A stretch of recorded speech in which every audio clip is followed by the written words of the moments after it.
He was strong. The Undertaker stood across the ring from men who could break bones with their hands. He stared down giants who weighed more than two normal people combined. He survived battles that left blood on the canvas and scars on his body that never fully healed. For 30 years, Mark Calaway became a legend by refusing to break. But even legends have limits. Even the Deadman felt pain. The Undertaker recently revealed his toughest opponents. Not his greatest matches, not the ones that made him famous or proud. The toughest, the ones who hurt him the most, the ones who made him question whether he could finish the match, the ones who left pieces of him behind in that ring. At the top of that list sits Yokozuna, the man Undertaker himself called his toughest opponent ever. Over 550 pounds of pure, crushing weight. Every slam was a war. Every move risked injury. Every night wrestling Yokozuna meant waking up the next morning feeling like a car had run over his spine. But what does toughness really mean when even the Phenom admits these men nearly broke him? This is not a celebration. This is an examination of pain. A look at what wrestling demands from those who refuse to quit. The Undertaker's toughest opponents were not just skilled performers. They were dangerous. They were unpredictable. They were the kind of men who made even the Deadman wonder if tonight would be the night his body finally gave out. Undertaker always separated his greatest opponents from his toughest ones. Shawn Michaels gave him his most beautiful matches. Triple H created his most emotional stories. But those men did not make this list based on their storytelling. They made it because of the physical price they demanded. They made it because working with them meant choosing pain over safety. They made it because every encounter left Undertaker counting the cost of being indestructible. Wrestling fans see the spectacle. They see the drama and the championships and the moments that live forever in the highlight reels. But beneath every legendary career lies a darker truth. The truth of broken bodies. The truth of men who pushed too hard and paid with their health. The truth that toughness in professional wrestling often means surviving opponents who blur the line between performance and genuine violence. The Undertaker faced them all. The immovable giants who crushed his joints with their weight. The legitimate fighters who brought real combat into a scripted world. The maniacs who sacrificed their own bodies and demanded he do the same. The Iron Men who simply refused to stay down no matter how hard he hit them. This list reveals something darker than respect. It reveals the anatomy of destruction. It shows how 30 years of facing the toughest men in wrestling history slowly dismantled even the most durable performer who ever lived. From the suffocating pressure of wrestling super heavyweights to the psychological terror of facing legitimate shooters to the soul-crushing endurance battles that defined his final years. The Undertaker's toughest opponents represent a journey through pain itself. These 10 men did not just test Undertaker. They damaged him. They took something from him that he could never get back. And in understanding who hurt him the most, we understand the true cost of being the last outlaw in a business built on sacrifice. ERA 1, Immovable Giants. 10, John Cena. The list begins at number 10 with a man who represents the modern evolution of toughness. John Cena was not the biggest opponent Undertaker ever faced. He was not the most legitimate fighter. He did not bring the stiffest strikes or the most dangerous reputation. What Cena brought was something more insidious. He brought inevitability. Cena was the Iron Man, the performer who absorbed punishment that would end other careers and return the next night like nothing happened. He represented a different kind of nightmare for the Undertaker. Not the nightmare of being crushed or submitted or knocked unconscious. The nightmare of fighting someone who simply would not stay down. Their battles came late in Undertaker's career, when his body was already a collection of surgeries and taped joints. By the time Cena became his rival, the Deadman was performing on borrowed time. Every match required careful planning. Every move had to be executed perfectly or risk injury that could end everything. Cena forced Undertaker to dig deeper than his body wanted to go. Their encounters demanded stamina that a younger Undertaker possessed naturally, but an older Undertaker had to manufacture through sheer determination. Cena could go 30 minutes at full speed. Cena could take a tombstone and kick out. Cena could absorb chair shots and choke slams and still find the strength to lift Undertaker for an attitude adjustment. The physical toll was not about single moments of impact. It was about sustained intensity. It was about knowing that no matter what move Undertaker hit, Cena would kick out. No matter how much punishment Cena absorbed, he would come back with more energy. The psychological drain of fighting someone with seemingly infinite endurance wore Undertaker down in ways that pure power never could. Cena represented the final evolution of what toughness meant to the Undertaker. Not just surviving, not just enduring, but maintaining peak performance against an opponent who defined resilience for an entire generation. Their rivalry symbolized the passing of one era into another. The Deadman facing the man who would replace him as WWE's Ultimate Iron Man. The cost was exhaustion. The cost was pushing a body past reasonable limits. The cost was accepting that even at his best, even with all his his experience and legendary durability, Undertaker could no longer outlast the new breed of superstar who trained differently and recovered faster and simply had youth on their side. Cena made number 10 because he forced Undertaker to realize his own mortality, not through violence, not through danger, but through the simple, undeniable fact that eventually someone would have more left in the tank, and that someone was John Cena. 9. Mark Henry. If Cena was inevitability, Mark Henry was raw, verifiable force. The world's strongest man did not earn that title through wrestling storylines. He earned it by competing in Olympic weightlifting, by setting records that still stand today, by possessing strength that was not manufactured for television, but proven in legitimate athletic competition. Wrestling Mark Henry meant wrestling gravity itself. Undertaker acknowledged Henry as a phenomenal big man, and that acknowledgement came from experience. Henry was not just heavy, he was dense. His muscle mass created a different kind of challenge than fat-based weight. When Henry set his stance, moving him became nearly impossible. Basic wrestling mechanics depend on leverage and cooperation. Performers work together to make moves look devastating while minimizing actual injury. But when an opponent possesses genuine world-class strength, that cooperation becomes a battle. Henry could resist moves without even trying. His natural power meant that if Henry did not want to go up for a slam, Undertaker had to use every ounce of strength to make it happen. The physical demand was constant and cumulative. Every transition became a power struggle. Every slam required perfect technique or risk a torn muscle. Every moment in the ring with Henry meant Undertaker was lifting, pushing, and maneuvering weight that his body was never designed to handle night after night after night. Henry's placement at number 9 reflects the pure physicality he demanded. He was not trying to hurt Undertaker. He was not stiff or dangerous or reckless. He was simply too strong and too heavy to work with easily. His legitimate strength credentials meant that wrestling him was less like performing and more like engaging in actual strength competition. The toll showed in Undertaker's back, in his knees, in his shoulders. Mark Henry represented the foundational challenge of big man wrestling taken to its extreme. He was what happened when real-world athletic achievement met professional wrestling performance, and the result was a physical burden that accumulated with every match they worked together. Henry made the list because his toughness was not about attitude or reputation. It was about simple, unavoidable physics. Moving a body that's strong and that heavy requires a price, and The Undertaker paid it every single time they stepped into the ring together. 8. Batista. If Lesnar was the reality check, Batista was the warning sign. At number 8 stands the man who exemplified the modern powerhouse during what many consider Undertaker's final peak years. Batista possessed explosive power, heavyweight size, and an Iron Man reputation that made him one of the most physically demanding opponents of the mid-2000s. Their 2007 feud represented something special. This was Undertaker performing at his highest level during the Ruthless Aggression era. His body was still relatively healthy, his intensity remained maximum, and Batista pushed him harder than almost anyone during that period. Their matches required relentless high-impact exchanges that tested both men's limits. Batista's working style combined power with pace. He was not content to work a slow, methodical big man match. He wanted to explode with offense, to hit power moves in rapid succession, to maintain intensity throughout the entire contest. This approach forced Undertaker to match that pace while executing his own power offense against an opponent who could absorb tremendous punishment. The physical challenge was about sustained collision. Every exchange felt like car crashes. Every slam had real impact. Every strike connected with force. Batista did not work soft, and Undertaker respected that. Their matches had weight and consequence because both men committed fully to making the action feel devastating. Peers recognized Batista as a true physical Iron Man. His ability to work long matches at high intensity made him a nightmare opponent for veterans managing injuries. Undertaker had to dig deep to keep up, had to find reserves of stamina and power to meet Batista's explosive style, had to accept that their matches would leave him sore and exhausted in ways that slower-paced encounters never did. Batista's placement at number 8 reflects the evolution of power wrestling into the modern era. He was not just big and strong, he was athletic and explosive. He represented what happened when traditional heavyweight power merged with modern conditioning and training methods. The result was an opponent who hit as hard as the old giants, but moved faster and lasted longer. The toll was accumulation. Every match with Batista added wear to Undertaker's chassis. The high-impact style accelerated the aging process. The fast pace tested cardiovascular limits. The powerful offense stressed joints and muscles in ways that would create problems years later. Batista did not injure Undertaker in single moments. He eroded him gradually through sustained physical demand. Batista made the list because he represented the last golden age of pain in WWE, the era where power wrestling still dominated before the lighter, faster style became standard. He and Undertaker crashed into each other with prehistoric force, fights, and both men wore the scars of those collisions. Those scars are why Batista earned his place among Undertaker's toughest opponents. 7. Triple H. Batista tested Undertaker's body during his prime, but Triple H tested it during its decline. At number 7 stands the man who engaged Undertaker in some of his most grueling, violent matches when the Deadman was in his late 40s and wrestling on a body held together by surgery and determination. Triple H appears on Undertaker's list of opponents he was most proud of. Their WrestleMania encounters became legendary for their storytelling and emotional weight. But beneath that artistic excellence lay brutal physical reality. Their matches were described as more hard-hitting than even the classics with Shawn Michaels. They were designed for maximum exhaustion and pain tolerance. The physical challenge was about endurance at the worst possible time. By the time Undertaker and Triple H had their most famous encounters, the Deadman was performing once a year at WrestleMania. His body needed months to recover from each match. His injuries accumulated faster than they healed, and yet he agreed to work 30-minute wars with one of the stiffest workers in the business. Their Hell in a Cell and no holds, barred matches were exercises in controlled brutality. Chair shots that rattled skulls, table spots that compressed spines, extended sequences that pushed both men to the edge of unconsciousness. Triple H did not ask for protection, and Undertaker did not offer it. They agreed to hurt each other in the name of creating legendary moments. The end of an era match exemplified the physical toll. Both men were veterans in their 40s. Both carried decades of injuries. Both knew this might be their final encounter, so they pushed harder than logic suggested. They delivered punishment that their bodies could not properly absorb. They created a masterpiece that cost them pieces of themselves they would never recover. Triple H's placement at number 7 reflects the unique challenge of working intense matches during physical decline. Facing Triple H in 2001 would have been difficult but manageable. Facing him in 2011 and 2012 was borderline reckless. Undertaker's body simply was not designed to survive that intensity anymore, but his pride and his commitment to the business demanded he try anyway. The toll was catastrophic. The matches with Triple H accelerated Undertaker's physical decline. They forced him to work beyond safe limits. They prioritized spectacle over self-preservation. And while fans remember the brilliance, Undertaker's body remembers the price. The pain that lingered for months, the recovery that took longer each time, the realization that he was sacrificing his post-wrestling quality of life for moments that lasted less than 30 minutes. Triple H made the list because he represented the endurance test era, the period when toughness meant surviving matches that should not happen, when pride overrode common sense, when The Undertaker and his fiercest rival agreed to destroy each other slowly, publicly, beautifully, tragically. Their matches were not just tough, they were suicidal, and both men knew it while they were happening. 6. Ken Shamrock. If Yokozuna was pure overwhelming force, Ken Shamrock was precise, calculated danger. At number 6 stands the man who brought legitimate mixed martial arts into mainstream wrestling before most fans even understood what that meant. Shamrock was not playing a tough guy. He was a UFC super fight champion. He was the king of pancreas. He was a world-class submission specialist who could genuinely hurt you if things went wrong. Shamrock represented a transitional moment in wrestling history. Before him, toughness meant being big or stiff or willing to take punishment. After him, toughness meant being able to actually fight. Shamrock's presence in WWE during the Attitude Era forced everyone to work differently. His legitimate background created a psychological burden that pure wrestlers never experience. For Undertaker, facing Shamrock meant facing real combat dynamics. Shamrock's submissions were not wrestling holds designed to look painful. They were techniques that could tear ligaments if applied incorrectly. His strikes came from martial arts training, not wrestling training. His ground game was built on legitimate grappling systems designed to incapacitate opponents. The physical challenge was about constant vigilance. Undertaker could not afford to make positioning mistakes. He could not allow Shamrock to secure certain holds. He had to maintain absolute awareness of where his limbs were and how Shamrock might exploit them. The mental energy required to work safely with a legitimate fighter added exhaustion beyond the physical demands. Shamrock's volatile reputation added another layer. Stories circulated about his intensity and his temper. While Shamrock was professional, the knowledge that he possessed genuine fighting ability created tension. Undertaker had to trust that Shamrock would maintain control, that he would not apply submissions too hard, that the line between performance and real combat would remain clear. The toll was psychological as much as physical. Facing Shamrock meant accepting that this was not just cooperative performance art. This was controlled violence involving someone who knew how to make violence real. The pressure of maintaining that control while delivering an exciting match exhausted Undertaker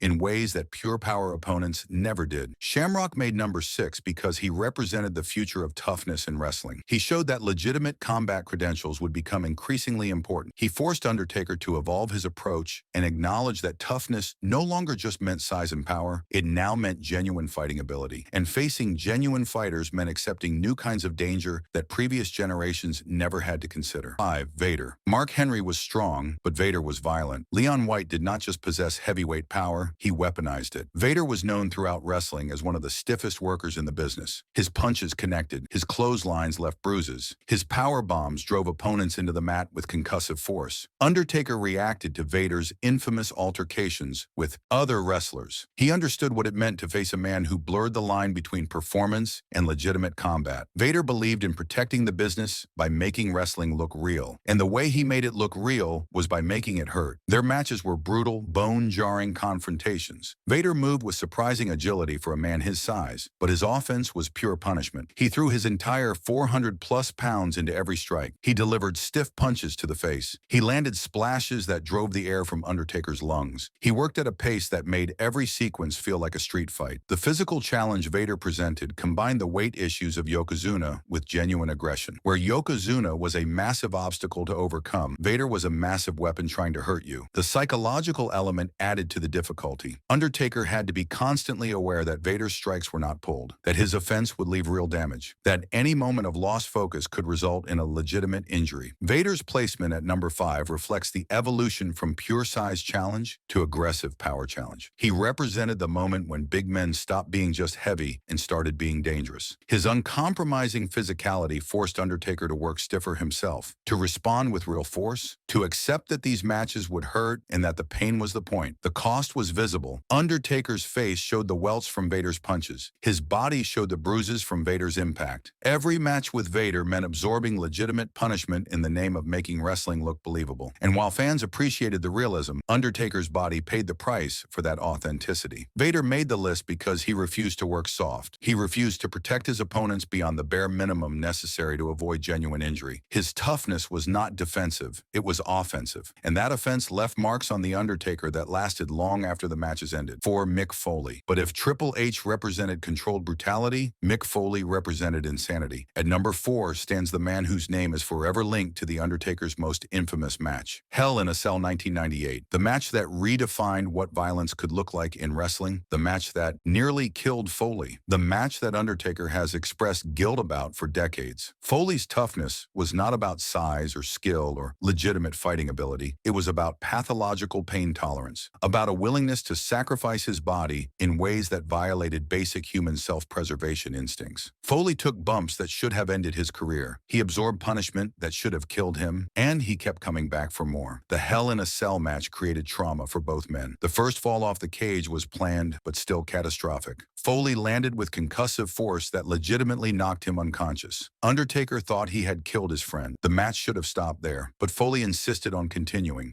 The second fall through the cage was not planned. The cage roof broke. Foley fell 15 feet and landed on the mat with a chair smashing his face. Teeth went through his lip. His shoulders separated. He was genuinely injured and barely conscious. And still, the match continued. The physical challenge Foley presented was ethical. How far could Undertaker push before he crossed from performance into genuine harm? Foley's willingness to endure made him dangerous to himself and to his opponents. Undertaker had to make decisions in real time about whether continuing the match served the business or just satisfied bloodlust. Their rivalry extended beyond that one match, but that match defined everything. It established a standard of brutality that permanently altered high-stakes wrestling. It showed that some performers would literally die in the ring if allowed. It proved that toughness could be mental illness disguised as dedication. Foley's placement at number 4 reflects the psychological toll he took on Undertaker. The guilt, the concern, the knowledge that their matches pushed beyond reasonable limits. Foley forced Undertaker to be more violent than he wanted to be, to participate in spectacles that served the audience but damaged both performers. The toll was spiritual. Undertaker has spoken about watching footage of that Hell in a Cell match and feeling horror at what they did. Not pride, not satisfaction, horror. Because in the moment, with adrenaline and crowd energy and professional pride, it seemed necessary. But in retrospect, it was madness. Foley made the list because his toughness challenged Undertaker's conscience. Because working with him meant crossing lines that should not be crossed. Because their matches exemplified the darker truth about professional wrestling. That sometimes toughness is not admirable. Sometimes it is just self-destruction that we applaud because we are too far away to see the real damage. And The Undertaker saw saw that damage up close. He caused some of it, and he has carried that weight ever since. 3. Haku